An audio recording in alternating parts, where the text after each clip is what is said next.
What's going on, people? Hey, man. I hope you guys had a great 2 days, Monday and today. It's Tuesday, February 11th. Getting back to work after a long weekend. We had a great Super Bowl. The underdogs win. It's a beautiful thing. I don't know how many people was with their family and friends that day. Sunday is always for me, nice and easy. Take it easy, enjoy the day. Go to church if you do. Enjoy the service, hear the word, give God blessings, pay your tithes, so forth and so forth. I don't know. We had if you guys watched the game, but we had a great halftime show. And for those of you who paid attention to the halftime show, a lot of things were said. I'm not gonna get into that in this video, but I just want to let you guys know, sometimes we got to pay attention. It's a lot of things being said while people are performing. A lot of things are being said within the lyrics of a song or a rhyme. And, we just got to be aware. I love to see the people performing. And, I like that performance by Samuel L. Jackson. I like what he was saying. I knew what he was implying. It was really cool. Kendrick Lamar killed it. I'm surprised America wanted him to play They're Not Like Us. I mean, that was a hit, of course, him going against Drake. But, America wanted him to hit that hit, and that's crazy to me. But nevertheless, that's what it was. The Eagles, two black quarterbacks in the Super Bowl. I remember a time where you didn't have black quarterbacks in the league like that.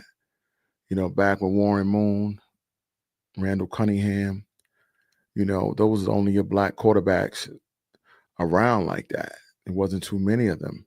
Doug Williams from Washington. Slowly but surely, we were good enough to play every position except quarterback. So that was great. And then you didn't have many black coaches. And now we're in there. It's not even, but we are in there somewhat. In every sport, the African American man has dominated or has put their mark on that sport. And we thank the people who did, who opened doors for us to continue to do what we like to do is excel. In today's podcast, guys, Humanity Unplugged podcast, I'm your host, Jermaine McCrimmon. I want to thank everyone for just listening and tuning in to us every week. Giving out work every 2 days, 3 days. It's not easy. It's not difficult, but it is something that you got to get used to and being consistent on all social media platforms. And we want to thank everyone from listening to us from the United Kingdom, as I keep saying, United States, all the way to India and Germany. We all over. And it's beautiful to hear that. I tell people all the time, just keep putting the work in and things will work out. So in this episode, on this podcast today, I wanted to change the subject. I just put out the bird flu, the new bird flu. And for those of you who don't know, the new bird flu, you need to check out that episode.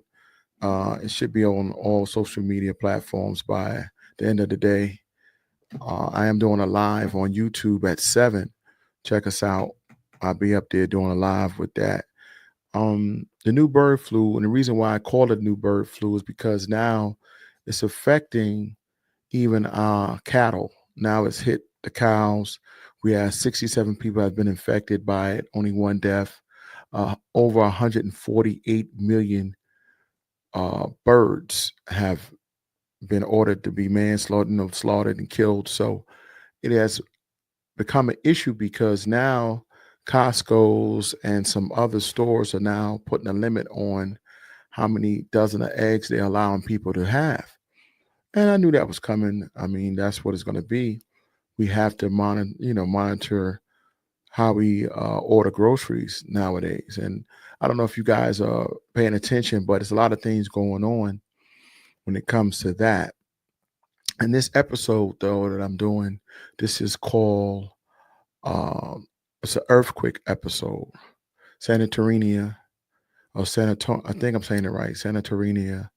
It's a Greek island over there, and it's been over 200 earthquakes have hit that area. And if you notice, we had earthquakes hitting all over, along with our weather changing and things as such.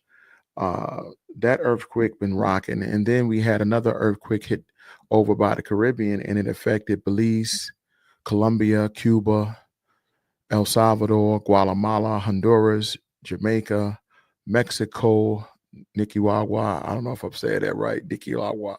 That's crazy. I'm trying. Forgive me. No jokes. No slander. I'm just trying. Panama, United Kingdom, and Venezuela.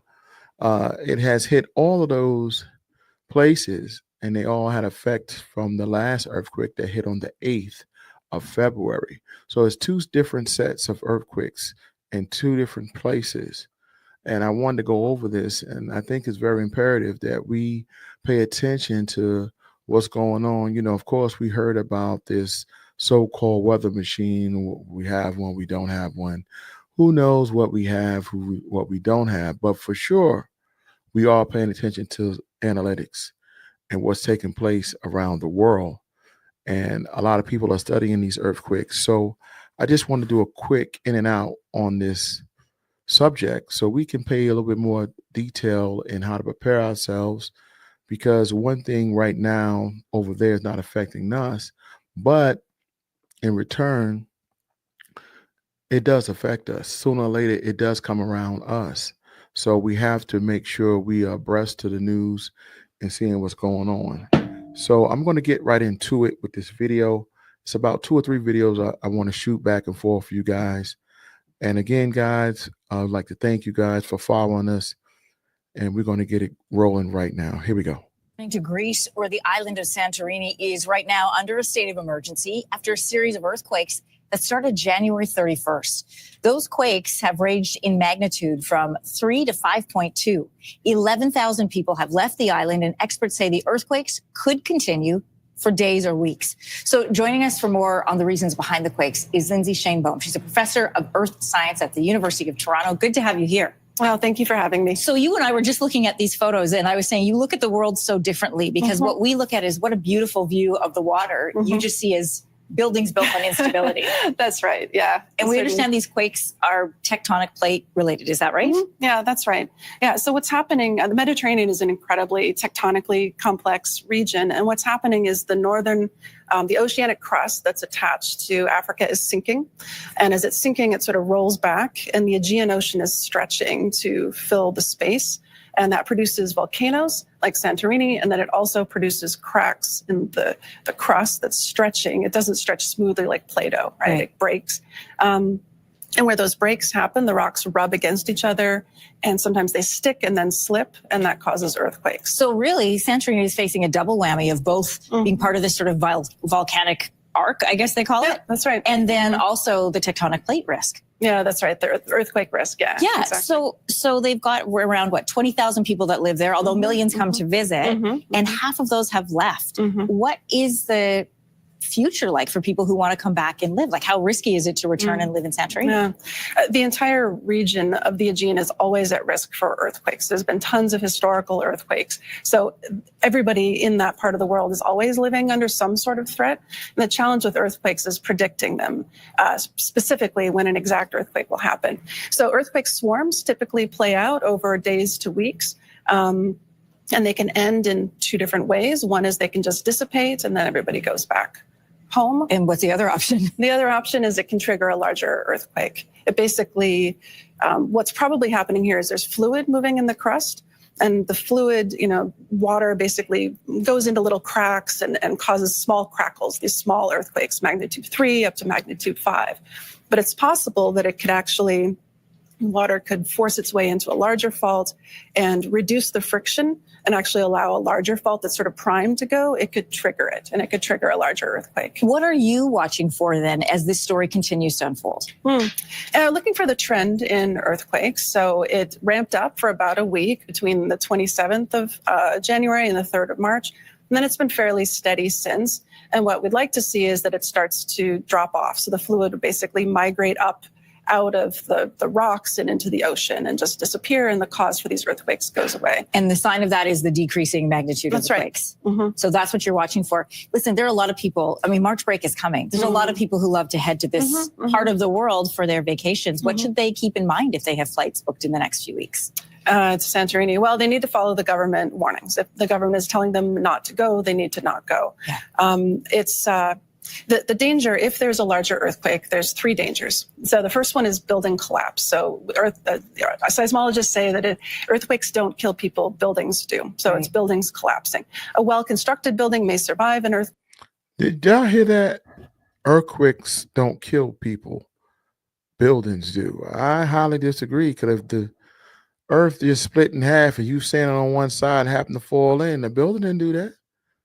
Cars fall through earthquakes all the time, through the cracks, poles, buildings with people in it, on bridges, things happen.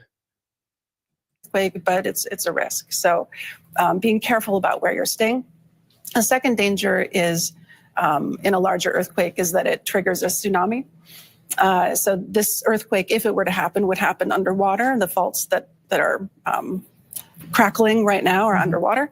So it could trigger a tsunami, and tsunamis are extremely dangerous. Yeah. So you don't want to be near the coastal regions. And then the last thing is, we were talking about it a second ago, but landslides. Yeah. These are fairly unstable cliffs. And certainly, scientists are monitoring them, and the buildings are well constructed. During an earthquake, things can happen. And so being near the cliffs is a bad idea. So if you're going to Santorini, you're generally going for the coastline or the cliffs. Yeah. So it's maybe not a good idea to go. This is what was fascinating to me, is when I look at these buildings, these are built right to the edge of those cliffs, and probably the least stable part, I'm going to guess. Most beautiful, but probably the least stable. Would you go and stay there now? Right now? No, okay. I wouldn't. I went there in my 20s, and I only spent a night there because even back then I was concerned about the safety of the cliffs. Okay, this is good. All good things for us to keep in mind, and also to help us understand what we see happening there now. Lindsay Shainbone with the University of Toronto. Great to have you here. Thanks for your eyes on this story. My pleasure. A lot of fun. So we know, people, we do know that having earthquakes is going to happen over in Santorini, and it's normal for that. Now, no casualties have been claimed in this last earthquake. They had over 200 of them hitting, and it's crazy that you have so many, but they're mostly under the water. And what she's saying, as you heard, is things are moving around and it's causing a shift, and this is what causes earthquakes. And that's cool. We all understand that certain places you go have a high rate of earthquakes and things as such. Like California is higher than other rates of having an earthquake in New York. So that just goes with where you live at.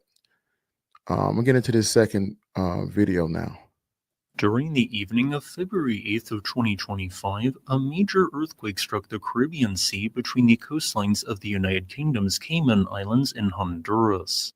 This occurred at 5:23 p.m. local time, causing the ground to rapidly shake back and forth for 36 seconds, which, although no one lived in the middle of the sea where this earthquake struck, if they had, the most intense shaking would have looked something like this, equivalent to about 70% the acceleration due to gravity.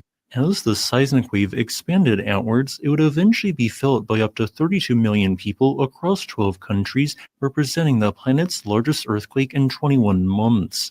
Due to the size and duration of this earthquake, along with the fact that it generated a tsunami, you might have figured that it was quite destructive. However, there were no deaths, no injuries. The tsunami wave only reached a maximum height of 1.6 inches or 4 centimeters, and there are only highly scattered reports of power outages in Belize and Honduras, along with very few reports of cracks that formed in a few structures. In other words, the damage is unlikely to total even $1 million. So, why exactly was such a major earthquake not deadly? After all, a section of the fault which ruptured moved by up to a whopping 12 meters or 39.4 feet in a mere 36 seconds. The answer for this is twofold. First, let us look at why this earthquake occurred. If you look at the area between the nations of Jamaica and Cuba, you will see a vast, deeper feature known as the Cayman Trough. This trough, which is more than 4 kilometers or 2.5 miles deeper than the surrounding seafloor in some areas, represents the boundaries of 2 tectonic plates. These plates are the North American plate to the north and the Caribbean plate to the south. The aforementioned trough is not expanding both to the north and south like you might think, but instead contains a spreading center which is pushing it apart to the east and west. This movement and related strain causes the boundary between the 2 tectonic plates to slide past each other on what is known as a strike-slip fault, sometimes causing strain to build up to such an extent that a major earthquake is eventually triggered. In the case of this latest earthquake, that involved an area moving by a few millimeters to up to 12 meters that measured 125 kilometers or 77.7 miles long and 15 kilometers or 9.3 miles wide. Because strike-slip faults do not involve a significant vertical motion component to them, they only rarely generate large-scale destructive tsunamis through displacement of water in very specific circumstances, one example of which is through the generation of submarine landslides. In this case, no significant underwater landslides appear to have occurred, although some minor motion is likely responsible for the small observed 4-centimeter tsunami. Guys, I just wanted to pause right there for a second. My guy's voice is crazy, but very detailed information. I think you guys would appreciate it, so that's why I went on with it. Here we go. As to why damage on land was so light, location, location, location. While the major strike-slip earthquake had a fairly shallow epicenter of 10 kilometers or 6.2 miles depth, the strongest ground shaking caused was only equivalent to an MMI 4.5, which looks like this, and, as you can see by the description for that level of shaking, it makes perfect sense why only negligible, if any, damage occurred. So, what happens next? Probably a few aftershocks of a smaller magnitude. While we cannot predict how many aftershocks or earthquakes induced by the main shock will now occur, generally speaking, they follow a nice declining 1/x pattern over time, meaning they decrease in abundance as the hours, days, and subsequent weeks progress. However, the largest aftershock tends to be about 1.2 magnitudes smaller than the main shock, meaning that the most likely largest aftershock will have a magnitude of approximately 6.4. With this in mind, strike-slip earthquakes tend to produce fewer aftershocks than earthquakes associated with other fault line types, so the odds of a magnitude 6.4 or larger aftershock happening is probably under 50% rather than being strictly about 50%. A few keen-eyed viewers might have noted an apparent and suspicious long-term trend along this plate boundary where each magnitude 6.5 plus earthquake occurred further to the east along the fault line than the prior such event. While this might look like a true pattern, it isn't actually one, it is pure coincidence, as you can see when I overlay all magnitude 6 plus earthquakes which have struck since 1976. As a final note, I would like to thank my new YouTube channel member, Pam D, for supporting my work. There you have it, guys. That we get a lot of different things going on around the world, and it's best to get tuned in on what's what. Holidays, well, not really holidays, but people are going on vacation soon, and you want to know where to go and what not to do and where not to go. So you need to tune in and make sure you're getting the proper information when it comes to traveling, in case island or wherever you're going is recovering from a tsunami or recovering from an earthquake. You don't want to go ahead and book it and not know, or go on a cruise around the highest heights of tsunamis and tornadoes and things like that. You want to make sure you stay safe, so sometimes staying home and just take a break is the safest thing to do. Sometimes just, stay vacation, they call them, where you stay around your house. You don't go too far out. If you're in New York, you go to Seaside Hike or something, or go upstate New York, find your little spot. It's not always best to spend a bunch of money and go someplace and then weather. The only thing that's so unpredictable with our lives is the weather. You can plan everything out, but you can't really plan out how the weather's going to turn out, because it can be sunny one day within your time frame, and the next thing you know, it's pouring down raining. And then that might, restructure your evening events outside. So guys, just stay tuned to that. Keep your head up, stay safe. If you got family members in these designated areas that I named out, my prayers go out for you guys. It seems and appears like this earthquake wasn't so severe. Just they were trying to suggest that the most thing happened was bottles and cups and things fell off the shelves. Plates might have been broken, glasses, things as such, but nothing concrete foundational should have been messed up off this earthquake.